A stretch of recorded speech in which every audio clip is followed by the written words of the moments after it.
I'm at the Cop Block tent at Porcfest 2014, and I'm also in front of a sign that says Sons of Liberty Mint. A demo Freeman. What I'm looking at is some really cool looking silver. Tell me about it. Well, we're here at Porcfest 2014, and below here we're looking at the Sons of Liberty Mint display. We have our signature product, the fine silver quarters, which is a quarter troy ounce of 0.999 fine silver. Folks here are getting real great use and value out of it, trading it for food, t-shirts, and other services here at Porcfest.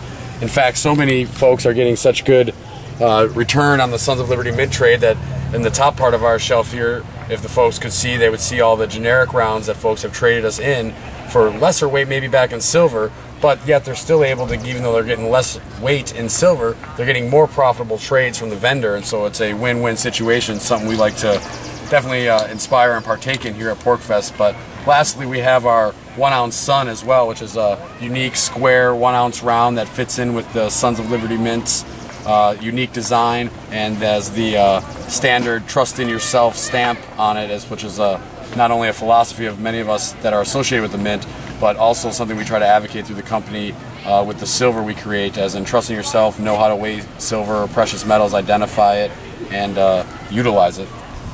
Let's talk about Cop Block for a second. Cop Block is a decentralized organization. It means it has no one head. It's not centrally planned. And I think that's a big advantage because it puts the organization in a position where it cannot be decapitated. You cannot kill the organization by taking out 1 or 2 or 10 or 50 people. And without putting any words into your mouth, the situation happened recently in Las Vegas where 2 Cop Block people on 2 separate nights in 2 separate locations were both struck by hit-and-run drivers. If a thing like that were planned, I hope it's not, but if a thing like that were planned, under any circumstances, it can't stop Cop Block. And Cop Block and the people in Cop Block are not going to be intimidated by something like that. Now, those are my words. What are your words, Demo? Well, yeah, one of the things I'm most proud about is the fact that copblock.org is decentralized, and by that means, I spend 7 days a week blogging or being on the ground, and I've kind of taken a step back to start up this business and put my scarce time resource towards Sons of Liberty Mint. But what I'm most proud about is that it still goes on. And like you said, if you can't decapitate something that is an idea, and ideas are bulletproof. So the fact that Cop Block can continue on, whether or not one individual is there or many, it's achieving its goal. It's a hub for people to share their ideas, copblock.org. Then there's Cop Block, that a centralized idea that anyone can use. They can start up their own website, their own Facebook page, make their own YouTube channel. There's Greater Cleveland Cop Block, Las Vegas or Nevada Cop Block that you were mentioning here. And if these people are aggressed upon, which they are all the time because police are routinely aggressing upon people, it only does what you stated before, is further the cause. It brings more attention to people, and I would hope that no individuals would be conspiring to intentionally run people over. But if the police are out there doing that, I really hope they stop and think about their goal, because if their goal is to stop these individuals, all they do is give them a larger platform and make more people become more aware.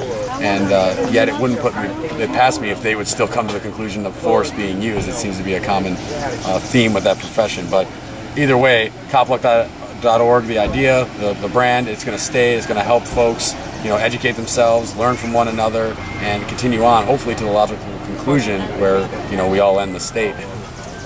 Demo, I've told you this before, and I want to tell you again. I want to tell you I appreciate your dedication, your service, everything you've done over the years. You're the man. I appreciate it, man. It's nice to see you. See you later. Take care.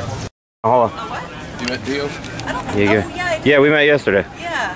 Yeah, I'm doing a video for Greater Cleveland Cop Block, so go ahead and talk about your free aid and stuff. Sure. Yeah, I'll let this go. So yeah, we're here at the Free Aid Tent, Site 2 in Agora Valley, Porcfest 2014. And Free Aid's main mission is to provide the first aid for people that need it at Porcfest. It helped a lot of people out so far. Yeah, I've seen a lot of people come by for treatment, yeah. Yep, people have been coming through all week. Nothing too bad. Bumps, bruises, normal camping experience. Of course. But yeah, we're a group of liberty-loving individuals that are medically skilled, and we like to give back to the community that has given to us to create us, or to help support us. We're a Bitcoin-based charity, so we're run off of donations. Yeah, give the, what is it, online at freeaid.com, that's fr338.com. we have a QR code here for Bitcoin donations. If anyone wants to give us do you think Bitcoins. if I film that they can then absolutely take it off the picture? Oh, definitely. Very cool. So here's their QR code if you want to donate Bitcoin to them. Talk about doing God's work. These people are just, you know, helping people out who get injured just by happenstance, and then they're here. So it's great. I think it's great. I'm Teresa Wormke. I'm one of the co-founders and the treasurer here, and I met my fellow co-founder in 2010 Porcfest. We were at a site where Amanda's Ice Cream is right now, and I brought my defibrillator, which we use for CPR education and demonstrations. Here, I'll show you. I had brought my defibrillator that year just to talk to people about cardiac arrest, and in case anyone had a cardiac arrest, we would have the defibrillator here. I got really hassled by the checkout, TSA people at the time, by the way. But anyway.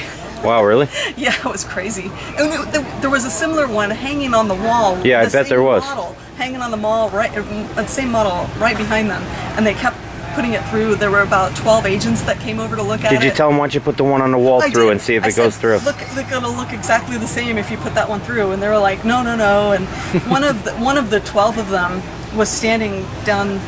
12 for you and your defibrillator. Yes, was standing down by me, and she was shaking her head. I felt better knowing that at least one of them had the sense to shake her head at the nonsense that was going on.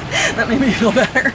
I'm like, am I saving her? But anyway, I digress. We met at that site in 2010 and decided to see if we could round up some people that were medically skilled, unlike me. I just know about the defibrillator. And we did some outreach and found quite a few medically skilled Liberty lovers that were willing to come join us at this site, same site, in 2011, and sign up to take shifts to give first aid if needed, and donate some equipment that we reimburse them for. And sure, Michael's a fully qualified EMT.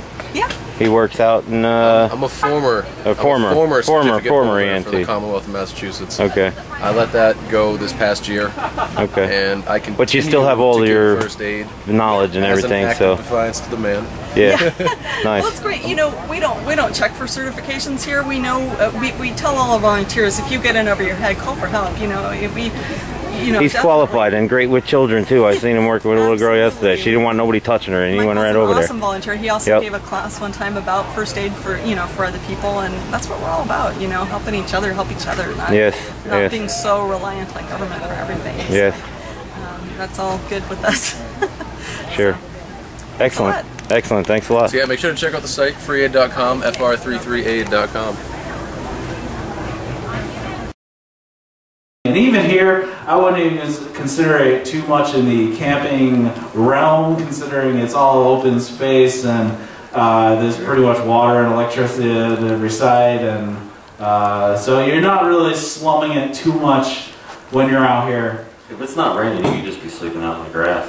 You Pretty much. don't even need a tent, really. I know, I went out one morning to get a time lapse of the sunrise, and it's like, it's 4 in the morning and people are still standing around the campfire. Why are you? It's raining and they got a campfire going. I'm trying to figure that one out. Like, how the hell are they doing that? The sun's coming up and there's still people standing around the campfire. It kind of sucked because I had gotten up at 4 in the morning to take a time lapse, and then I'm looking at the mountain and I see it getting brighter and brighter and brighter. I'm like, my camera's not facing in the right direction, is it? So I went on the Porcfest website, and there was a picture of the sunrise taken last year. So I'm looking at it on my phone, looking at the mountain, looking at my phone, looking at the mountain, trying to compare the two. I'm like, ah, shit, the sun's coming up over there. I'm gonna totally miss it. So I think I might have to drag my ass out of bed again. Not tomorrow morning because it's going to rain again, but probably Friday morning to try to actually get the time lapse of where the sun is actually going to come up. Look east, young man. Yes, but well, I was looking east, but I was looking a little too far south. But now I know that the sun doesn't actually peak over the mountains until like 5:40 or so I won't be getting my ass out of bed at 4 in the morning this time. Sunrise. The sunrise said 5:03 or something, and I'm like, I don't think so. But the mountains kind of mess that up a little bit and make it about an hour later. Lots of cool people here. Yeah, it's very fun. There's a lot of cool people. There's a lot of DIY stuff this year. Like I've been taking care of all the video and whatnot, and running 3 tents at once is being a little crazy. Informational seminars. There's a lot of stuff, which it's good that we finally worked out all the kinks now that all the speakers are coming up. So pretty much, you know, if you have to sit on a one, you can at least come back to the Free State Project's YouTube after the event, and I'll try to get them out as fast as possible, and you can see all the other events that you. So if you're like, oh, I want to go to this one and this one, but you have to choose between, well, you can see the other one online in a few weeks or over the next couple months, so it'll be good. But I mean, there was one today. There was actually a couple like gardening ones. There was square foot gardening seminar today. There was some seed saving stuff. I think I was at the How to Smoke Weed tent all day. The How to Smoke Weed tent. All day. It was an all-day seminar. I think I'm going back to it. It might be still going on. Yeah. It's been a different. It's been like every year. There's kind of a theme of what they kind of want to do for Porcfest. This year is kind of DIY. I think last year was a lot of speakers because it's the 10th anniversary, so they had a lot of It's just speakers. so chill. You don't have to do anything. Right, you can do whatever you want. Yeah, you can just, as long as you're not harming anybody else, you're good to go here. And it's not a problem. There's lots of good food, and like you said, everybody takes Bitcoin and other alternative currencies, silver, gold. I don't think anybody's really taking gold because I don't think anybody's paying that much. There's a gold tent out there. I don't know how it works exactly, but yeah, it's kind of sucks when you have a 10-ounce piece of gold and it's still like $150. So you're probably not buying a whole lot with a 10th-ounce piece of gold. So silver's a little more useful. Yeah, but to possess it, I mean, it's been taken out of the American citizens' hands. You know, it was only just given back to the American citizens in what, 1984 or something like that. You know? I don't know. And I don't know. There was a buying gold bullion again. Yeah, I mean, there was a period in history where the government said citizens cannot own gold, a necklace or nothing. You know, they had to turn it all in. Right, well, I mean, recently there was like a family who discovered a whole bunch of gold coins, and the government's like, well, those were all illegal and should have been turned in, so we're taking your shit, even though it was like $80 million worth of gold pieces. Yeah, and they said, nah. No. I don't think so. But got themselves a lawyer and got to keep their $14 million. So what other stuff that you liked about Porcfest so far? You've been here for a couple days, right? Everything. Everything. It's just an all-around great experience. It's one of the best things I ever did in my life. So you rolled in here on, was it on Monday? That Sunday. Yeah, you got here on Sunday. I forgot. And then you kind of... Sunday, Monday? Well, I don't know. I don't know. It just keeps going. We got like 4 more days to go. Let me know when it's Sunday. We gotta go home. Right. So you got to see it around. You went swimming in a river. Oh, yeah. Your wife took me out to the river. You know, so we didn't want to go in the pool, so we went right to the river. Freezing ass, too. Woo! Yeah. That'll wake you up in the morning, boy. For sure. We're used to down in Cheshire County where the Connecticut River is huge. It's not nearly as big up this far north. It was deep enough to get my ass all the way submerged in there, so. I didn't realize that I crossed into Vermont until I saw the sign. I'm like, holy shit, was that the Connecticut River that I just drove over? It's like you could stick a tiny little bridge over this thing and then you wouldn't even realize it. So it's good stuff up here. Yeah, it's great. It's great. A lot of people. You got. I mean, there's.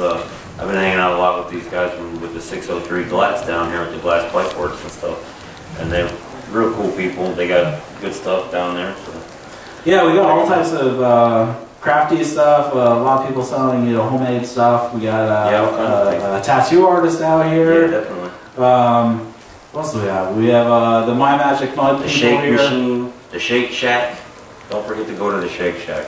Shake Shack. Your taste buds will thank you later. Yeah, there's some great pulled pork right outside the window. They're probably listening. They probably hear us because the speakers pointed out.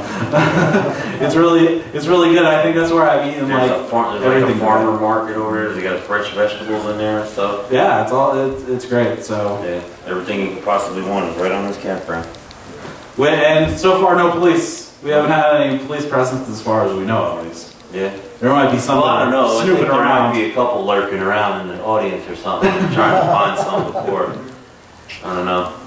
I don't think they can come talk to us, but they don't want to come talk to us. Right, I think that's one of the things. We're kind of strength in numbers at this point. They don't really want to fuck with like 1,000 people who disagree with what they're probably going to do if they wanted to actually do something here. Yeah, come talk to us. We'll tell you why you're doing the wrong thing. No problem. So, is there anything else you're looking forward to in the next couple days? Just chilling. Same thing as the last 3 days.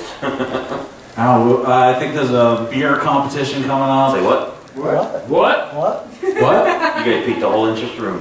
The whole room peek the interest room. Craft beer. What? Doesn't have to be homebrew. It doesn't have to be homebrew? No, you can bring in a craft brew and just, because you like it, you can match it up against other people. All right, it can be some other microbrew that you managed, that you discovered and brought with you. Though I hear Darla's raising her hand over here. I think she's got something in the works. I hear there's some sick ass mead. You got a brew going on there. Uh-oh. Uh-oh. That looks kind of empty, that bottle. I had some. There's a lot of alcohol being consumed here as well. But I hear there's some awesome mead that will be at the beer festival, beer competition too, and I hear they're going to take it home because it's really good. I had some this afternoon actually, and I don't even like alcohol, and I like that, so it's good stuff. So be sure to check us out. If you can't make it up this year, be sure to come out next year because it is a blast, and that's all we have for the Cop Block Radio Show. Peace, y'all.